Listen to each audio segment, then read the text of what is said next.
नमस्कार, advance education स्कुलमा तपाईलाई हार्दिक स्वागत छ।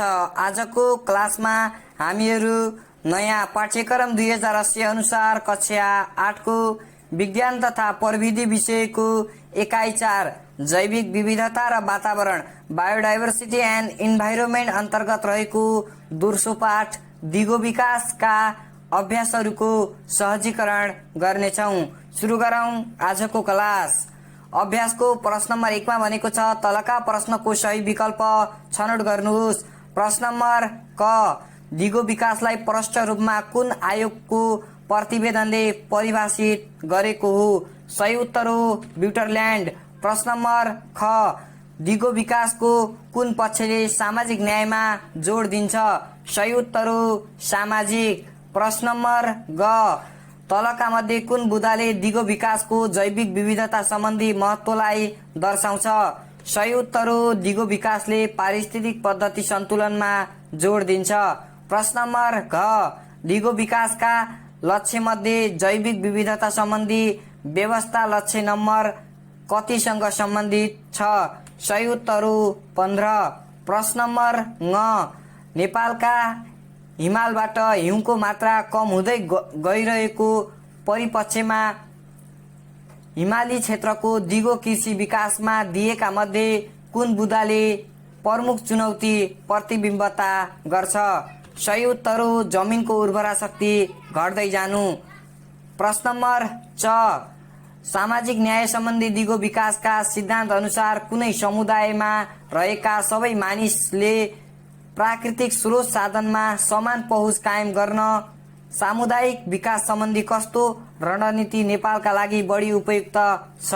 सही उत्तर हो स्थानीय मेलमिलाप र फोहोर व्यवस्थापन कार्यक्रम। स्थानीय मेलमिलाप र फोहोर व्यवस्थापन कार्यक्रम। यस प्रकार हामीहरूले प्रश्न नम्बर 1 लाई सल्भ गरेका छौं। प्रश्न नम्बर 1 मा कुनै पनि कुरा बुझ्नु भएन भने कमेन्ट गर्न सक्नुहुनेछ। साथै तपाईं यो च्यानलको लागि नयाँ हुनुहुन्छ भने च्यानललाई सब्स्क्राइब गर्नुहोला अनि भिडियो मन पर्यो भने भिडियोलाई लाइक गर्नुहोला अनि यहाँ राखिएका कन्टेन्टहरू अर्थात् एजुकेसनल म्याटेरियलहरू तपाईलाई कस्तो लाग्दैछ त्यो पनि कमेन्ट गर्न नबिर्सिनुहोला। अहिलेलाई पनि हेर्दै छौं प्रश्न नम्बर 2 फरक लेख्नुहोस्। प्रश्न नम्बर क विकास र दिगो विकास। विकास र दिगो विकास बीच निम्नानुसार फरक रहेको छ। एकातर्फ लेखौं विकास, अर्कोतर्फ लेखौं दिगो विकास। विकास अन्तर्गत विकासले वर्तमान हेर्छ, विकासले वर्तमान हेर्छ अहिले चलिरहेको, अनि दिगो विकासले भविष्य हेर्छ। यसले पनि पुरै वर्तमान नै हेर्छ भन्ने हैन, तर यो अलि थोरै समयको हुन्छ भने यो धेरै समयको हुन्छ। विकास अन्तर्गत विकासले सामान्यतः वातावरणलाई सन्तुलन राख्दैन, दिगो विकासले वातावरणलाई सन्तुलन राख्छ।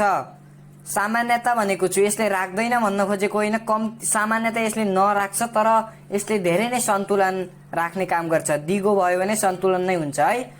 अनि विकास अन्तर्गत स्रोत साधनको समुचित प्रयोग हुँदैन, यहाँ स्रोत साधनहरूको सही उपयोग हुँदैन, त्यसैले विकास मात्र हुन्छ। तर स्रोत साधनको समुचित प्रयोग हुन्छ दिगो विकास अन्तर्गत। दिगो विकासमा स्रोत साधनको सही प्रयोग भएर दिगो विकास हुन्छ, त्यो कुरा पनि बुझ्नु पर्यो है। विकास अन्तर्गत विकास लामो समयसम्म टिकाउ हुँदैन, तर दिगो विकास लामो समयसम्म टिकाउ हुन्छ। दिगो विकास लामो समयसम्म टिकाउ हुन्छ भने विकास लामो समयसम्म टिकाउ हुँदैन। यस प्रकार हामीहरूले दिगो विकास र विकास बीच फरक लेख्न सक्छौं। प्रश्न नम्बर ख दिगो विकासका सामाजिक पक्ष र वातावरणीय पक्ष। दिगो विकासका सामाजिक पक्ष र दिगो विकासका वातावरणीय पक्ष बीच निम्नानुसार फरक रहेको छ। एकातर्फ लेखौं दिगो विकासका सामाजिक पक्ष, अर्कोतर्फ लेखौं दिगो विकासका वातावरणीय पक्ष। दिगो विकासका सामाजिक पक्ष अन्तर्गत समाजमा समानता, गरिबी निवारण, साधन स्रोतमा सबैको पहुँच, सशक्तिकरण, सहभागितात्मकता, सबैको संस्कृति पहिचान, शान्ति तथा सामाजिक न्याय कायम हुनुपर्छ। दिगो विकासका वातावरणीय पक्ष अन्तर्गत समुन्नत मानव जीवनका लागि प्राकृतिक वातावरण बढी उत्पादक र भरपर्दो हुनुपर्छ। दिगो विकासका सामाजिक पक्ष अन्तर्गत समृद्ध समाज निर्माणका लागि दिगो विकासको सामाजिक पक्ष सन्तुलन हुनुपर्छ। दिगो विकासका वातावरणीय पक्ष अन्तर्गत पारिस्थितिक पद्धति सन्तुलनका लागि दिगो विकासको वातावरणीय पक्ष सन्तुलन हुनुपर्छ। यसरी हामीहरूले दिगो विकासका सामाजिक पक्ष र दिगो विकासका वातावरणीय पक्षबीच फरक लेख्न सक्छौं। मैले तपाईलाई यहाँ फरकहरू यस्ता खालका लेखेको छु। अब तपाईले यसको एउटा परिभाषा र यसको एउटा परिभाषा लेख्नुभयो भने तपाईले यहाँ तीनवटा फरक बनाउन सक्नुहुन्छ। अनि अगाडिको प्रश्नमा मैले चारवटा लेखेको थिएँ, त्यहाँ पनि एउटा एउटा परिभाषा लेख्नुभयो भने पाँचवटा फरक बन्नेछन्। यसरी तपाईले आफूले जानेका कुरा लेख्न सक्नुहुनेछ। 3 तल कारण दिनुहोस्। प्रश्न नम्बर क, विकासका पूर्वाधार निर्माण गर्दा वातावरणीय पक्षलाई ख्याल गर्नुपर्छ। विकासका पूर्वाधार निर्माण गर्दा वातावरणीय पक्षलाई ख्याल गर्नुपर्छ। सबैभन्दा महत्त्वपूर्ण कुरा, हामीहरूले विकास गर्छौं तर वातावरणलाई ध्यान दिएर गर्नुपर्छ। त्यही कुरा हो हामीले लेख्ने उत्तर। वातावरण जनावर तथा वनस्पतिको प्राकृतिक वासस्थान हो। विकासका पूर्वाधार निर्माण गर्दा यहाँ रहेका जीव तथा वनस्पतिको पारिस्थितिक पद्धतिमा असर पर्न सक्छ। त्यसैले विकासका पूर्वाधार निर्माण गर्दा वातावरणीय पक्षलाई ख्याल गर्नुपर्छ। हामीहरूले विकासका पूर्वाधार निर्माण गर्दा वन जंगलमा नकारात्मक असरहरू पर्नुका साथै वातावरणमा नकारात्मक ग्यासहरू उत्पन्न पनि हुन सक्छन्। त्यसैले हामीहरूले त्योसँगै पारिस्थितिक पद्धति, वनस्पतिहरूको पारिस्थितिक पद्धति खलबलिन सक्छ। पारिस्थितिक पद्धति इकोसिस्टम है, तपाईहरु कक्षा 9 मा पढ्नुहुनेछ। कक्षा 7 मा पनि अलिकति थियो कि जस्तो छ, हेर्नु होला। अनि यो इकोसिस्टम हो, अनि यो इकोसिस्टम खलबलिन्छ। यसमा उपभोक्ता, विच्छेदक अनि यिनीहरुमा अलिकति समस्या हुन्छ है। त्यसैले तपाईले कुरा बुझ्नु पर्यो है। माइसेलियम के भन्छन् त्यस्ता खालका कुरामा बुझ्नुपर्ने हो ती कुरा तपाईहरु कक्षा 9 मा पढ्नुहुन्छ। वास्तवमा हेर्दा पारिस्थितिक पद्धति नै खलबलिन्छ, मुख्य बुदाइ नै रहेको छ। विकासका पूर्वाधार निर्माण गर्दा हामीहरुको पारिस्थितिक पद्धतिमा ठूलो असर पर्ने भएकाले विकासका पूर्वाधार निर्माण गर्दा वातावरणीय पक्षलाई ख्याल गर्नुपर्छ है। ल, प्रश्न नम्बर ख, दिगो विकासले सभ्य समाज निर्माण गर्छ। उत्तर, दिगो विकासले विकासलाई मात्र नसमेटेर सांस्कृतिक, प्राकृतिक, सामाजिक, राजनीतिक र वातावरणीय पक्षलाई समेटेको हुन्छ। स्रोत र साधनको सही प्रयोग गरेर सभ्य समाज निर्माण गर्न सकिन्छ। यो भयो दिगो विकासका बेनिफिट, अर्थात दिगो विकासले के गर्छ त्यो फाइदा हेर्नुहोस्। तपाईले त्यो फाइदाको आधारमा यसको उत्तर लेख्न सक्नुहुनेछ। त्यही कुरा रहेको छ सभ्य समाज, तपाईलाई थाहा नै छ। प्रश्न नम्बर ग, जैविक विविधता विनाशले दिगो विकासलाई असर गर्छ। जैविक विविधता विनाश भयो भने दिगो विकासलाई पनि असर गर्छ। किन? उत्तर, जैविक विविधता विनाश हुनु भनेको प्राकृतिक स्रोत साधन कमी अनि पारिस्थितिक पद्धति खलबलिनु, प्रदूषण नियन्त्रण नहुनु, पोषणको कमी आदि पर्छन्। यिनीहरूले कतै न कतैबाट दिगो विकासलाई असर गरिरहेका हुन्छन्। फलस्वरूप जैविक विविधता विनाशले दिगो विकासलाई असर गर्छ। मैले सबै उत्तरमा पढाए आफूले जानेका अनि आफूले कति एक्सप्लेन गर्न सक्छु त्यस्तै खालका उत्तर मात्र लेखेको छु। त्यसैले तपाईले बुझ्नु होला। मैले त्यस्ता गाह्रो वर्ड अनि तपाईलाई त्यस्ता गाह्रा शब्द जसको अर्थ नभएको त्यस्ता खालका मैले लेखेको छैन। तपाईलाई थाहा नै छ सबै।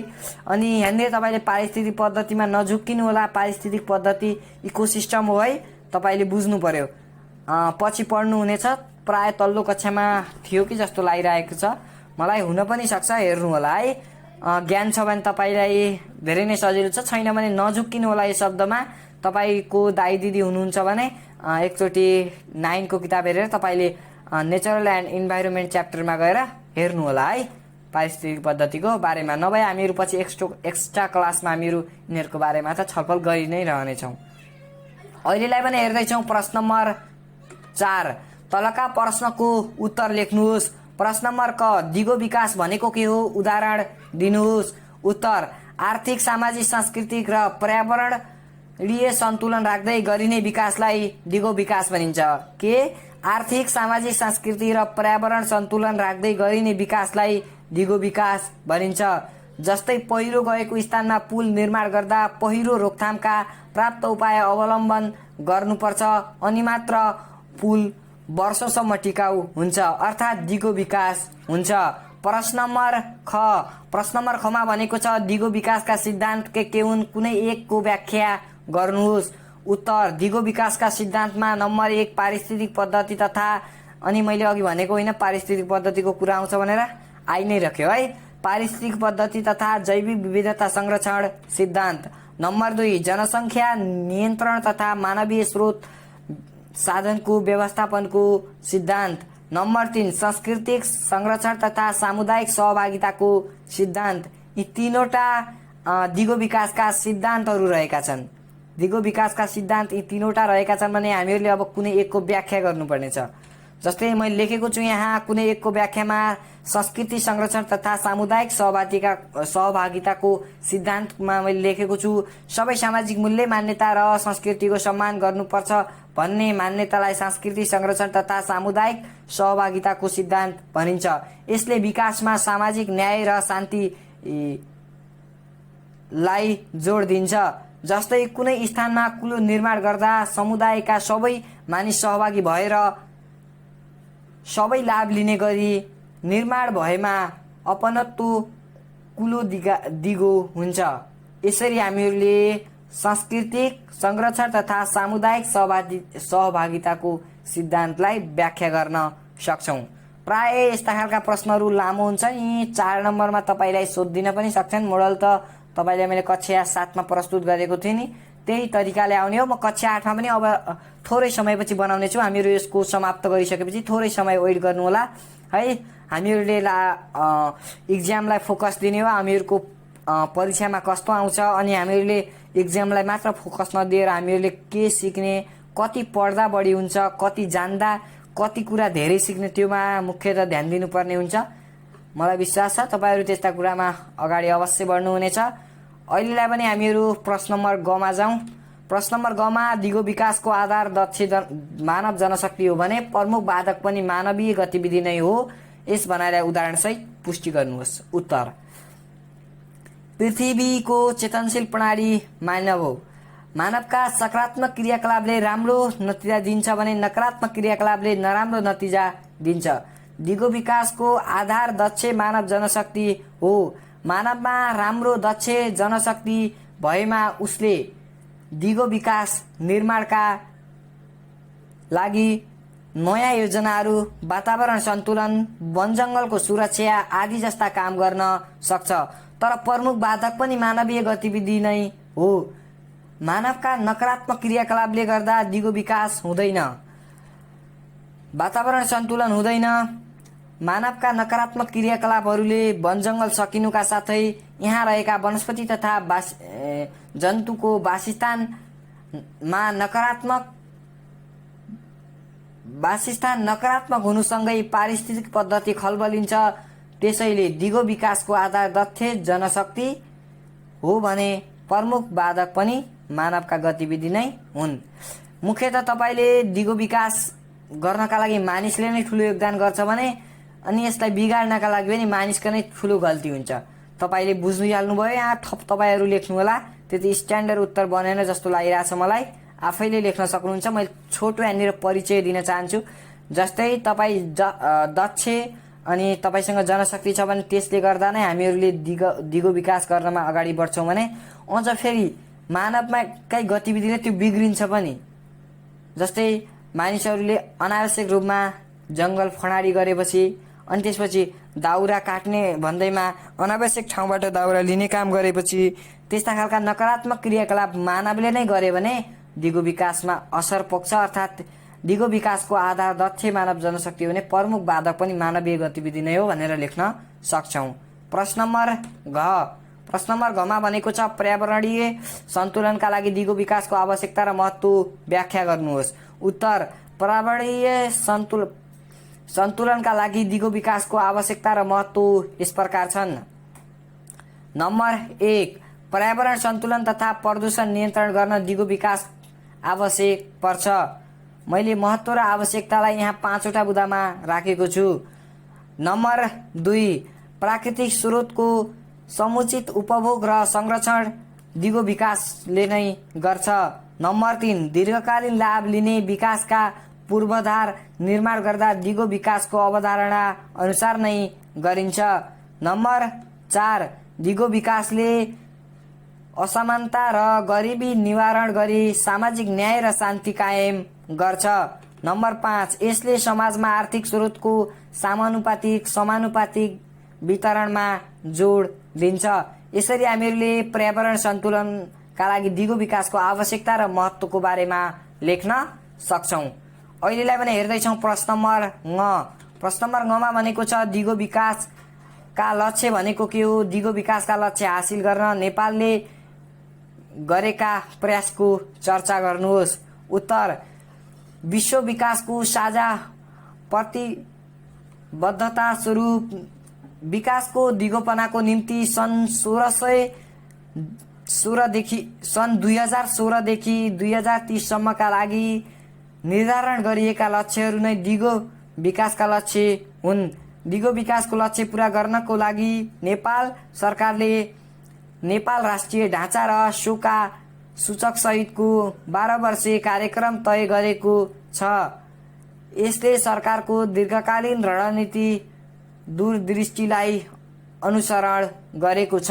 यसरी हामीहरूले लेख्न सक्छौँ। प्रश्न नम्बर च। प्रश्न नम्बर चमा भनेको छ तपाईको समुदाय क्षेत्रबाट सडक निर्माण गरिँदैछ भने दिगो विकासका दृष्टिले सडक निर्माणकर्तालाई तपाईँले दिने 3वटा व्यावहारिक सुझाव लेख्नुहोस्। तपाईँले कस्ता सुझाव दिनुहुन्छ त्यो लेख्नुहोला। मैले चाहिँ मेरा सुझाव यहाँ लेखेको छु। मेरो समुदाय क्षेत्रबाट सडक निर्माण गरिँदैछ भने दिगो विकासका दृष्टिले सडक निर्माणकर्तालाई मैले दिने 3वटा व्यावहारिक सुझाव यस प्रकार छन्। नम्बर 1, सडक निर्माण गर्दा वातावरणको प्रभावकारी संरक्षण गर्नुपर्छ। नम्बर 2, सडक निर्माण गर्दा सामाजिक सद्भाव कायम गर्नुपर्छ। नम्बर 3, सडक निर्माण गर्दा उच्च फराकिलो र दिगो समृद्धि हासिल गर्दै कार्य गर्नुपर्छ। अर्थात् यहाँ गर्नुहोस् लेखेको छु। मैले यसो गर्नुपर्छ भनेर यसरी लेखेँ, तर वास्तवमा भन्नुपर्दा तपाईँले कुरा बुझ्नुपर्ने यो कुरा छ कि यो संरक्षणमा चाहिँ हामीहरूको योमा चाहिँ मैले यसरी गर्नुपर्छ भनेर चाहिँ लेखेँ। यो हामीहरूले जस्तो ततै लेख्ने उत्तर भयो, तर यसको आधारमा चाहिँ हामीहरूले यस्तो गर्नुहोस् तपाईँले यसरी गर्दा दिगो विकास हुन्छ भनेर हामीहरूले आफूले जानेको, आफूभन्दा ठुला अर्थात् आफूले जानेका कुराहरू त्यहाँ सेयर गर्न सक्छौँ। त्यही कुरा हो, व्यावहारिक सुझाव दिएको छु। यहाँ गर्नुहोस् भनेको त्यही हो है। ल, प्रश्न नम्बर 6। प्रश्न नम्बर 6मा भनेको छ दिगो विकासका पक्ष के हुन्? दिगो विकासका पक्ष बीचको अन्तर सम्बन्ध जनाउन भेन चित्रद्वारा अर्थात् भेन डायग्राम व्याख्या गर्नुहोस्। यसद्वारा व्याख्या गर्नुहोस् भनेको छ। वास्तवमा भन्नुपर्दा उत्तर हामीहरूले लेख्छौँ।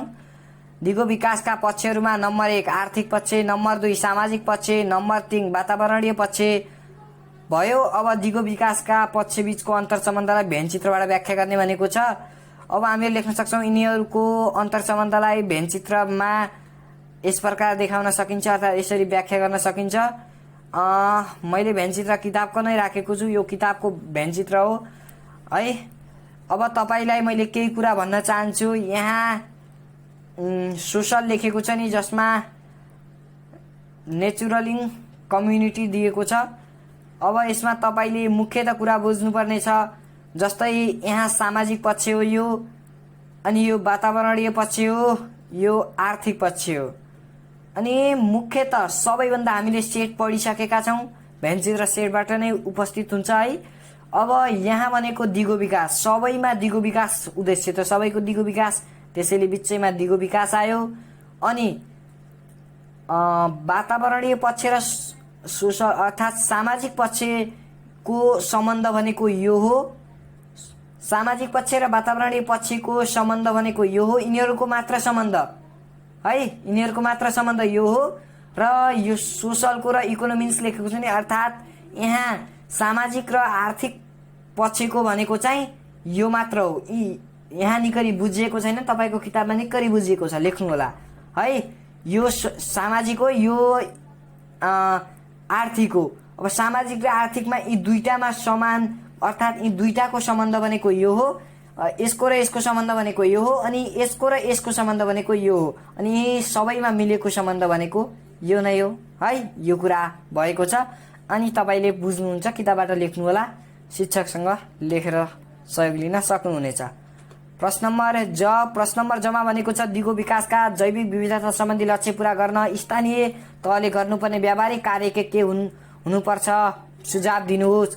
उत्तर: दिगो विकासका जैविक विविधता सम्बन्धी लक्ष्य पूरा गर्न स्थानीय तहले गर्नुपर्ने व्यावहारिक कार्य। नम्बर 1 प्राकृतिक स्रोत र साधनको प्रयोग। नम्बर 2 नवीकरणीय ऊर्जाको प्रयोग गर्ने। नम्बर 3 वैकल्पिक ऊर्जाको खोजी गर्ने। नम्बर 4 प्रदूषण नियन्त्रण तथा जैविक विविधताको संरक्षणमा जोड दिने। यससँगै हामीहरूले नयाँ पाठ्यक्रम 2080 अनुसार कक्षा 8 को विज्ञान तथा प्रविधि विषयको जैविक विविधता र वातावरण अर्थात् बायोडाइभर्सिटी एन्ड इन्भाइरोमेन्ट अन्तर्गत रहेको दोस्रो पाठ दिगो विकासमा रहेका अभ्यासहरूको सल्भ गरेका छौँ। आशा गर्दछु यो भिडियो हेरिसकेपछि तपाईलाई दिगो विकास सम्बन्धी रहेका अभ्यासहरूको सहजीकरणमा धेरै नै सहयोग मिल्नेछ। अनि हामीहरूले च्याप्टर 1 कम्प्लिट गरेका थियौँ, च्याप्टर 2 पनि गरिसक्यौँ, च्याप्टर 3 पनि गरिसकेका छौँ र च्याप्टर 4 आजको लागि कम्प्लिट भएको छ। च्याप्टर 6 अलरेडी कम्प्लिट छ। त्यसको न्युमेरिकल म पछि हातले लेखेर बनाउने एउटा भिडियोमा बनाउने छु, किनकि टाइपिङ गरेर यहाँ मलाई टाइम मात्र जान्छ, तपाईँले बुझ्नु हुने छैन। त्यसैले त्यो भयो। अनि हामीहरू च्याप्टर 5 पनि सल्भ गर्नेछौँ। अनि अहिले चाहिँ मैले म्याटरमा कन्टिन्यू दिँदैछु, त्यसैले तपाईँले बुझ्नुहोला कि कुनै अगाडिका अभ्यास हाल्दैन कि जस्तो नगर्नु होला। म सबै अभ्यास हाल्नेछु, तर तपाईँले ती भिडियोहरू हेर्नुपर्छ अनि मलाई मोटिभेट गराउनु पर्छ। यो भन्दै आजको लागि मैले यो क्लासको भिडियो क्लास अन्त्य गर्न चाहन्छु। अर्को क्लासमा तपाईँसँग मेरो भेट हुनेछ। यो भिडियो हेर्नु भएकोमा तपाईँलाई धेरै धेरै धन्यवाद। नमस्कार।